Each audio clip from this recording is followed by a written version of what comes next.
এই ঘরের মধ্যে বসে না থেকে জনগণের কাছে জিজ্ঞেস করেন। আমরা বিভিন্ন জায়গায় গিয়ে মাতবরি না করে ইয়ার থেকে জিজ্ঞেস করেন জনগণ কি চায়।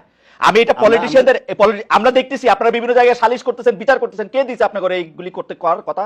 হয়তো আপনি জুলাই গণ অভ্যুত্থানের সেই স্পিরিটকে ধারণ না করতে পারেন না, জুলাই স্পিরিটের গণ অভ্যুত্থানের স্পিরিট ধারণ করে নাসিরুদ্দিন পাটোয়ারি আমার কথা শুনেন, আপনারা এরকম ট্যাগিং করেন না। জুলাই স্পিরিটের জুলাই অবস্থার একদম স্পিরিটটা ধারণ করেই আমরা বলতে চাই যে আমরা একটা গণতান্ত্রিক সরকার চাই। আপনারা ক্ষমতা আসেন, বিএনপি কে বাইর করে দেন 100 বছরের জন্য, এটা আমরা চাই, কিন্তু ভোট নিয়ে আসেন। এই জায়গাতে আমরা আওয়ামী লীগের কোনো পুনর্বাসন দেখতে, আওয়ামী লীগের পুনর্বাসনের কথা করতে আসলো, আপনারা নির্বাচন করবেন, আওয়ামী লীগকে ইলেকশন করতে দিয়েন না, নিষিদ্ধ করে দেন। তাহলে আওয়ামী লীগ প্রশ্নে তাহলে বিএনপির অবস্থান ক্লিয়ার করুক, জাতি তার অবস্থান ক্লিয়ার করুক, সেই জায়গায় কিন্তু আপনারা ক্লিয়ার না হয়, মানে সরকারে বলেন আওয়ামী লীগকে নিষিদ্ধ করে দিতে, সরকারে বলেন আওয়ামী লীগকে নিষিদ্ধ করে দিতে, বিএনপি কি করবে? ভাই এখানে হলো আইনজ্ঞ একজন ব্যক্তি রয়েছেন এবং আপনিও বেশ ভালো পড়াশোনা আছে, আপনি যদি ডিরেক্টলি যেমন ছাত্রলীগকে নিষিদ্ধ করা হয়েছিল উইদাউট এনি কমিশন, তার কোনো বিচার প্রক্রিয়ার মধ্যে কিন্তু সে আসে নাই, আপনি যদি আওয়ামী লীগকে এভাবে নিষিদ্ধ করেন উইদাউট এনি বিচার, সে কিন্তু কোনো কমিশন গঠন ছাড়া আপনি একটা দলকে নিষিদ্ধ করে দিলেন, করেন কমিশন গঠন। আপনারা জনগণের কাছে জিজ্ঞেস করেন জনগণ কি চায়। এই ঘরের মধ্যে বসে না থেকে জনগণের কাছে জিজ্ঞেস করেন। আমরা বিভিন্ন জায়গায় গিয়ে মাতবরি না করে ইয়ার থেকে জিজ্ঞেস করেন জনগণ কি চায়। আমি এটা পলিটিশিয়ানদের আমরা দেখতেছি আপনারা বিভিন্ন জায়গায় সালিশ করতেছেন, বিচার করতেছেন, কে দিয়েছে আপনাদের এইগুলি করতে করার কথা? আওয়ামী লীগের যে বয়ান ছিল যে মুক্তিযোদ্ধাদের অপমান করা, মুক্তিযোদ্ধাদের নাম ঠিক করে দেওয়া ছাড়া তাদের দল ছাড়ার কোনো উপায় নাই, আমরা কিন্তু এর লক্ষণও সম্পূর্ণ দেখতে পাচ্ছি। আপনাদের এই অবস্থানে রাজনৈতিকভাবে এটা কি? আপনি যে পার্টি করতেন এবি পার্টি, সেই এবি পার্টির একজন যুগ্ম সদস্য সচিব ব্যারিস্টার আসাদুজ্জামান ফুয়াদ এক বক্তব্যে বলেছেন 16 ডিসেম্বরকে তিনি বিজয় দিবস মানেন না। মানে এই পুরাটা লক্ষণ, মুক্তিযোদ্ধাদের অপমান করা, বিজয় দিবস না মানা, এই প্রত্যেকটা জিনিসই কিন্তু আওয়ামী নেগেটিভ রে, আওয়ামী বয়ানরেই প্রতিষ্ঠিত করে যে আপনারা যখন থাকবেন তখন আপনাদের অবস্থানটা যাবে হচ্ছে মুক্তিযুদ্ধের বিপক্ষে। আপনার মন্তব্য একটু শুনবো, আমি একটু থামি। প্রথমে আমি বলি যে ব্যারিস্টার রুহুল কুদ্দুস কাজল আমাকে একটি পরামর্শ দিয়েছেন, আমি বিনয়ের সুরে বলছি আপনার পরামর্শ নিব না আমি, কারণ আপনার যে পরামর্শ এটা হয়তো আপনার দলীয় কর্মীদেরকে দিলে আপনি অনেক লাভবান হবেন এবং সেখান থেকে বেসিক্যালি আপনাদের জেনারেশনের সাথে আমাদের দৃষ্টিভঙ্গি নিয়ে দৃষ্টিভঙ্গিগত একটি পরিবর্তন ঘটেছে, যে পরিবর্তনের কারণে আপনারা আমাদের ভাষাগুলো বুঝতে পারছেন না, আমরাও আপনাদের সেই ওল্ড ভাষাগুলো বুঝতে পারছি না। আর সেকেন্ড যে বিষয়টা বলেছিলেন যে আমরা বলি যে আপনারা গভীর সংকটের দিকে যখন আমরা দেশটা যাচ্ছিল তখন কিন্তু এই রক্তের উপরে দাঁড়িয়ে একটি সরকার গঠন হয়েছিল এবং 2000 শহীদ এবং 50,000 মানুষের যারা অঙ্গহানি হয়েছিল, আমি তাদের শ্রদ্ধা নিবেদনে বলতে চাই এই মানুষগুলো যে রক্ত দিয়েছে, অঙ্গহানি হয়েছে, তার বিচারটা আপনি কখন করবেন? বিচার প্রক্রিয়া নিয়ে বিএনপির থেকে কোনো কোশ্চেন আসে নাই। জনগণের কাছে তো এটা প্রশ্ন, যে বুকের সন্তানটা হারিয়েছে, যে ভাই হারিয়েছে, যে বোন হারিয়েছে, এগুলো কথা শুনলে মনে হয় এগুলো অনেক দুঃখজনক কাহিনী, কিন্তু দুঃখজনক কাহিনী না, এগুলো সত্য। যে গতকালকেও আমরা শহীদ মিনারে একজনের জানাজা দিয়ে এসেছি, আরাফাতের যে মাদ্রাসা ছাত্র, যে ছোট্ট বয়সে 11 বছর বয়সে হলো শহীদ হয়েছে। তো এই সব পরিস্থিতিতে আমরা যদি বলি, যদি আওয়ামী লীগের যে যারা ডিরেক্টলি খুনের সাথে ইনভলভমেন্ট ছিল তাদের যদি আপনারা বিচার প্রক্রিয়ার মধ্যে নিয়ে না আসেন, তাহলে সেই আওয়ামী লীগরা, আপনাদের ধারণা যে এই বিচার প্রক্রিয়ার মধ্যে বিএনপি আসলে বিচার প্রক্রিয়ার মধ্যে ওদের নিবে না? বিচার প্রক্রিয়ার মধ্যে যদি বিএনপি আসে, বিএনপি তো আওয়ামী লীগের সাথে সেই জায়গাটায় তাদের কানেকশনটা বিল্ড আপ করতে চাচ্ছে, কারণ ওল্ড সিস্টেমের সাথে তাদের সেই কারণ আমি আর বিচার প্রক্রিয়া আপনি কেমনে করবেন? একটা ট্রাইব্যুনাল গঠিত হইছে, সেটাই আমি বলছি, আপনারা সরকারের থাইকে এটা করতে হবে, এটা কেমন কথা? দেখুন, আমরা জাতীয় নাগরিক কমিটি কিন্তু সরকার নয়, সরকারটা কিন্তু অংশগ্রহণ বিএনপির রয়েছে, সবগুলো মানুষের অংশগ্রহণ রয়েছে, এটা আপনারও সরকার, সকলেরই সরকার।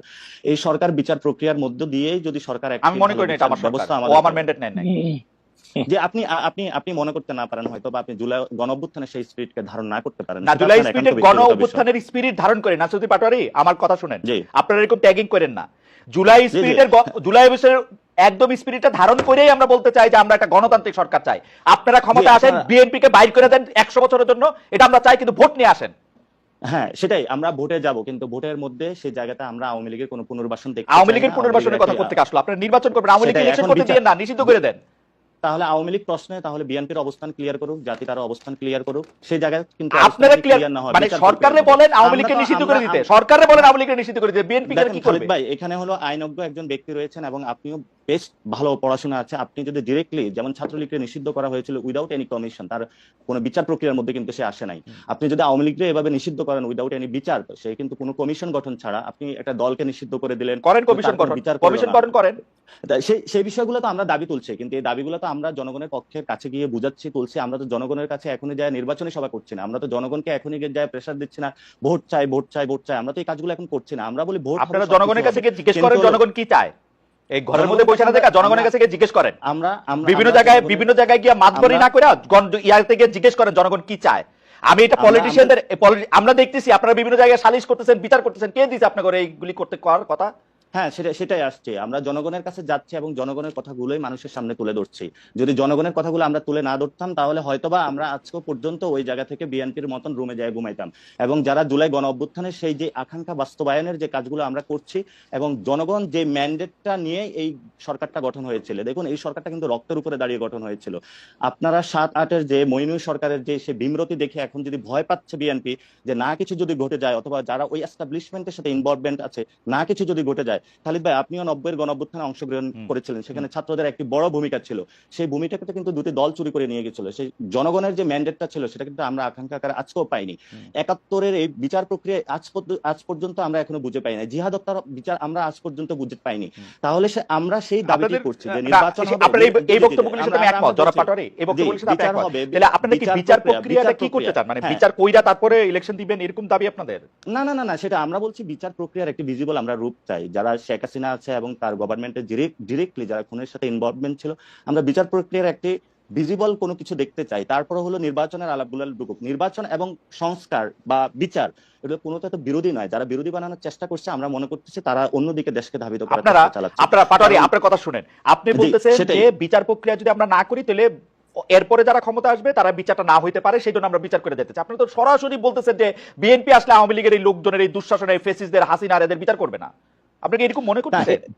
না, বিচার প্রক্রিয়া যদি কোনো দল করে সেখানে ওই দলগুলো সাহসী বা ওই জায়গাটা উদ্যোগ নেবে না বলে মনে করি। কারণ আমরা গত 53 বছরে দেখেছি যে কোনো দলই যখন কোনো অপরাধ করেছে, অন্য দলই যে ভোটের মাধ্যমে ক্ষমতায় এসেছে, পরবর্তীতে ওই বিচার প্রক্রিয়ার কোনো একটা নজির আমরা বাংলাদেশে দেখি নাই। এবং বিচার বিভাগের যে সংস্কার কমিশন হয়েছে, কাজল ভাই তো একটা কোর্টে, সুপ্রিম কোর্টে রয়েছেন এবং সেখানে দেখতে পাচ্ছেন আজ পর্যন্ত সুপ্রিম কোর্টটাকে আপনারা আওয়ামী লীগ মুক্ত করতে পেরেছেন? বড় বড় কথা বললে আসলে মানুষের সামনে না না না না না না নাসিরুদ্দিন পাটোয়ারি, আপনি কি আপনাকে শুনতে পাচ্ছেন? আপনারা কি মানে কোর্ট আওয়ামী মুক্ত করতে হবে, এটা কিরকম কথাবার্তা? আওয়ামী লীগ মুক্ত করার তো দরকার নাই। আওয়ামী লীগের মধ্যে থেকে যারা অন্যায় করছে, অপরাধ করছে, তাদেরকে শাস্তি দিতে পারবে কিনা সেটা হচ্ছে কথা। আপনারা আজকে জুলাই আগস্টে যে জায়গায় দাঁড়ায় আছেন, আপনি ব্যারিস্টার কাজলকে জিজ্ঞেস করেন গত 15 বছরে বিএনপি জামায়াতের বিরোধী দলের কত লোকের রক্তের উপর দাঁড়ায় আপনারা রক্তে দাঁড়াইছেন। গত 15 বছরে যারা গুম হয়েছিল, খুন হয়েছিল, একবারও কি তাদের পক্ষে দাঁড়িয়ে কখনো বিচার দাবি করা হয়েছিল? গুম কমিশনের রিপোর্টটা সামনে আসবে, যারা গুম এবং খুনের সাথে ইনভলভমেন্ট ছিল তাদেরও তো বিচারটা দাবি করা হয় না। যে বিএনপির কর্মীটা বিভিন্ন জায়গায় নিজের বুকটা পেতে দিয়েছিল সে তো আজকে বিচার পাচ্ছে না। যে বিএনপির এখনো পর্যন্ত হলো ভাই অথবা বোন যাদেরকে এখনো পাওয়া যায় না, যাদের রক্তের উপরে দাঁড়িয়ে আজকে বিএনপি কথা বলছে, তার জন্য তো বিচার চাচ্ছে না বিএনপি। এবং আমরা বলি, পাটোয়ারি আপনাকে ধন্যবাদ।